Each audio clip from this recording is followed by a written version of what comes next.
In the meantime, nakausap ko at nag-text sa akin yung kanyang wife, and I told her naman na I will papaabot ko sa Filipino people and sa 13 yung kanyang message. So sa 13, sabi niya, sana wag sayangin yung sakripisyo na ginawa ni Senator Bato.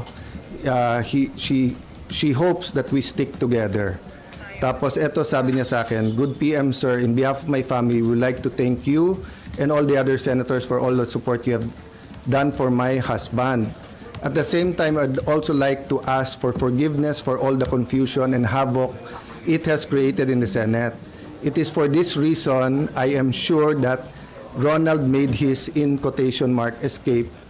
He told me habang tumatagal kasi siya dyan sa loob ay mas nadadamay pa kayo.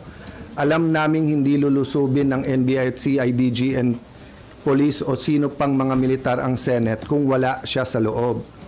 Kaya kahit na gaano siya ka-safe dyan, mas nangibabaw pa rin para sa kanya ang safety ng lahat." Medyo organized yung pagsagot ko sa inyo. Can we do it same sa questions para we don't have to go back and forth? Unahin na muna natin kay Senator Bato. Yes, okay. I'll tell you that. Para hindi confusing din, I'll tell you about the reports sa nangyari. So far, what the updates is regarding the attack on the Senate last night, no, the armed attack on the Senate. So, around, let me check my phone. So, tinawagan ako ni Senator Jinggoy ng around 1:27 to tell me na he doesn't think Senator Bato's in the building. Ano, sir? At after lunch, mga 1:27, tinawagan ako ni Senator Jinggoy Estrada to say, SP, wala na si Senator Bato sa Senate. So I checked and asked my Chief of Staff to ask the Sergeant at Arms for a report. So may spot report pala talaga siya. I can read it to you. Ito na yung spot report. And then right before, when I came in, di ba, when I saw you guys, sinabi ko na rin, ay sorry, hindi 1:27, miss call niya pala yon. So, 27 ngayon. Tuloy pala. yeah, around, 27. basta around lunchtime na ako tinawagan ni Senator Jinggoy. So, okay. Yeah, so that's fine. So what time siya?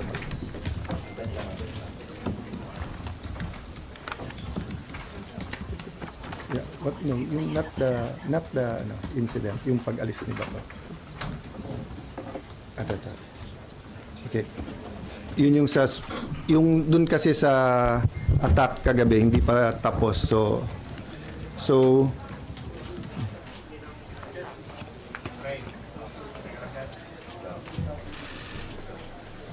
there's a report po anong oras siya umalis.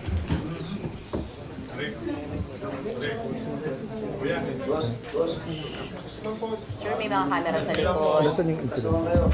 Sir, may camera sa likod. Ano sa yung incident? Dito. Kuya. Wala. Okay. So, long story short, kinonfirm ng Sergeant at Arms that he's no longer in the building. I'm waiting for the complete incident report, anong oras umalis. In the meantime, nakausap ko at nag-text sa akin yung kanyang wife, and I told her naman na I will papaabot ko sa Filipino people and sa 13 yung kanyang message. So sa 13, sabi niya, sana wag sayangin yung sakripisyo na ginawa ni Senator Bato. She hopes that we stick together.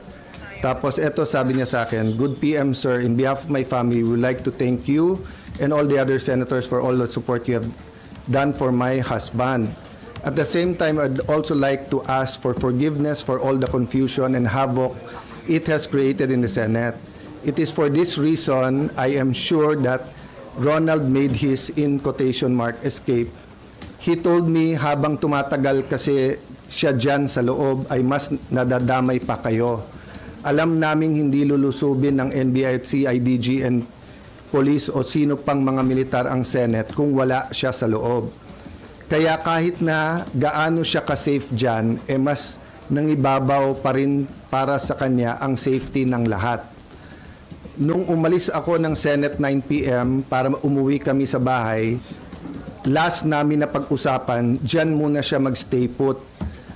Dyan, yung stay put lang raw siya dyan sa loob kasi safer for him. Total may 72 hours TRO. Nagulat at natakot na lang kami for his safety nung narinig namin na sa labas na siya. Wala sa plano but knowing him, I am sure he took the opportunity nung nagkaguluhan at nagkaputukan na.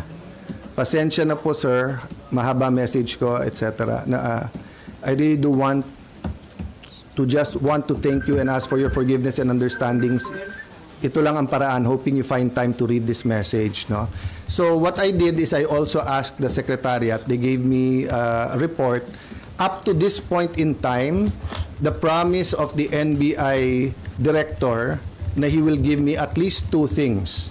One, a copy of the warrant officially transmitted because he told me in front of the other senators na sa kotse lang niya, 3 senators were asking na ibigay na niya sa amin, but he looked at me and said, sir, pwede bang formal ko na lang i-submit tomorrow? So that was Tuesday. It's Thursday, we still don't have it.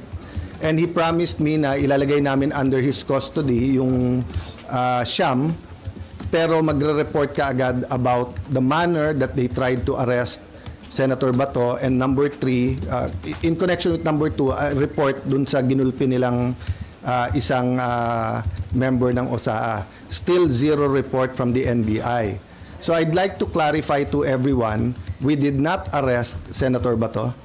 We extended the courtesy and the traditions of the Senate that hindi pwedeng mag-aresto sa loob. He's not under arrest from any of us. And so far as we're concerned, there's no warrant of arrest for him. So he knew from the start, I knew from the start, I never hid from any of you. Anytime you ask me, nandiyan pa si Senator Bato, I answered you to the best of my ability. And I told you, nandiyan pa, tinanong nyo how long will he stay, as long as he likes, di ba?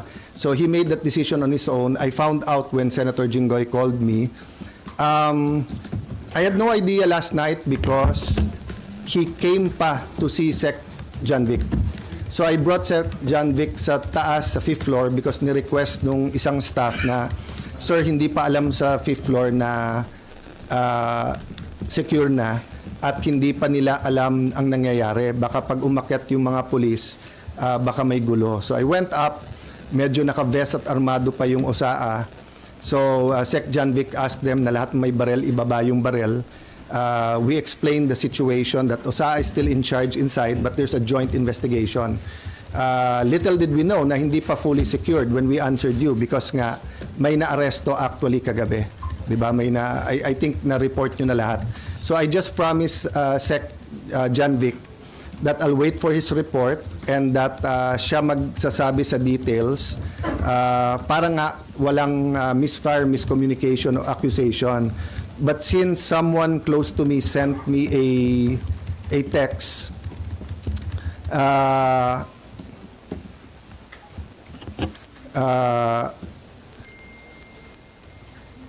kasi meron nag-send sa akin ito. PNP confirms Browner's statement that 30 shots were fired. All of them came from the Senate from Cayetano security guard. So first of all, I don't have a security guard. If they're talking about the blue guard, wala akong kasamang security guard.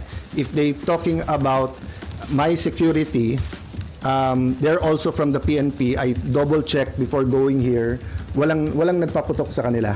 Okay? So anyway, make a long story short, ito po ang text ni Sen John Vic. The count was 27 from inside the Senate and 5 from the other side. No? So my point is, nag-verbal warning sila. Tigil nyo yan, whatever the words were used. Sino, sir? Sorry, yung OSAA, nag-verbal warning. Hindi tumigil yung kabilang side from trying to get into the Senate. So nagpaputok sila in the air. Ang problema, nagpaputok pabalik. So eto, whoever the perpetrators was, di ba? Kasi nga, last night, bago umalis si Sec Remulla, sabi niya, so far they saw 1 bullet. So syempre, nakita ko yung mukha ng OSAA, that's not possible. So someone showed me the video and Mayan nga told me may live nga, di ba? So sinabi ko lang na, Sec, can you allow the OSAA to go inside the kabilang building para may sarili namin investigation? I haven't really had time to look at all the details pa, and I promise si Sec. So the count was 27 from outside, from inside, no? 27 from inside. 27 from OSAA?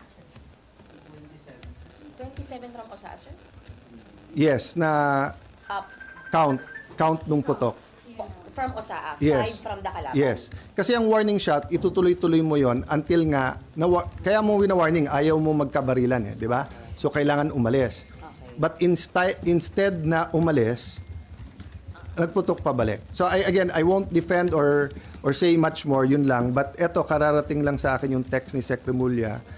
NBI had no warrant to serve. They were requested by GM WIC to secure the Senate building at 5 p.m. They arrived at 6:15, 21 arrived. They were deployed on each floor to secure GSIS. Agent Francisco sitting down on the second floor bridgeway with a white guard when his attention was called by OSAA Aplaska. Sino ka? Sabi Aplaska. Francisco stood up with AR-15 at the sideway sling. Aplaska fired a warning shot. Francisco pulled the trigger. As well pointed, OSAA eventually discharged 27 rounds of 9mm and 40 SW. Francisco discharged 5 rounds. He immediately fled the scene. Sir, can So- we get that? Sir, pwede kami humingi ng copy. Read out para ano, okay? So, yun lang muna so far kasi yun palang binigay niya sa akin. But let me emphasize this, ha. NBI continually told us na wala silang dinideploy sa Senate. Completely. I think pati sa higher ups nila, yun ang sinabi nila. I haven't had the time to watch the news or to compare who said what, no? So kayo na ang mag-compare who is saying what, di ba? But time after time, in fact, Senator Loren got a text when we were having the caucus na sabi ni NBI Director, hindi daw niya sinabi na pinayagan sila ni Senator Soto. All the senators na kasama ko doon, napakarami, all said he did not only say it once, he said it 3 times. So, we can get to the truth if people tell the truth. Diba? But if the NBI is not going to be, it's not going to treat this thing with candor, meaning just tell us the truth, may problema tayo. But I can tell you, I have faith in the PNP and the DILG. They gave me their word. No? And for some, their word is not important, but I do believe kay General Nartates, Chief PNP, and kay Sec Remulla, nung sinabi nilang lalabas ang totoo dito, I believe in the word that they've given. No? Let me have a drink of water, tapos question.